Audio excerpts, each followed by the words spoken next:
সকালে ওই 7টা উঠে আগে স্নান করে নিয়েছি তাড়াতাড়ি। আজ ওই মামার দোকানে অক্ষয় তৃতীয়া পুজো, তাই আমি প্রথমে ফুল তুলে একদিকে আমি পুজোর সমস্ত কাজ করছি, ওইদিকে ভাই লেগেছিল বেলপাতা আমশাখা সমস্ত কিছু ঠিকঠাক করতে। দিন আমাদের ঘরের কাজ হয়ে গেলে আমি আর ভাই রেডি হয়ে চলে গেলাম মামার দোকানে। ওখানে গিয়ে আগে আলপনাটা দিয়ে দিলাম। এদিকে ঠাকুর মশাইও চলে এসেছে, পুজো প্রায় কমপ্লিটের মুখে। আর ওইদিকে দুই ভাই লেগেছিল মিষ্টি প্যাকেট আর ক্যালেন্ডারগুলো ঠিকঠাক করতে।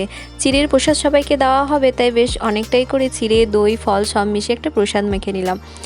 আর তারপরে আমরা একটু সবাই খাওয়া দাওয়া করলাম, ওই চপ মুড়ি এইসব। তারপর সবাই মিলে আমরা বাড়ি চলে এলাম। আর আজকে ঘরে মেনুতে ছিল দিদার হাতে তৈরি ফ্রায়েড রাইস আর দাদুর হাতে চিকেন কষা। দুপুরবেলায় তো সবাই একটু রেস্ট নিয়ে ওই 4:30 5টে নাগাদ আমরা সব ভাইগুলো মিলে, মানে আমার ভাইয়ের সব বন্ধুগুলো সবাই মিলে একসাথে গেলাম নদী। আমাদের এখানে নদী আছে, ওইখানে বেড়াতে। তারপর বাড়ি আসার সময় ভাইগুলো খাওয়ালো আমাকে ফুচকা। দেন রাতে খাবার আমি খেয়ে নিই। আজকে ব্লগটা তাহলে এই পর্যন্তই। ভিডিওটা ভালো লাগলে লাইক করো। দেখা হচ্ছে নেক্সট ব্লগে।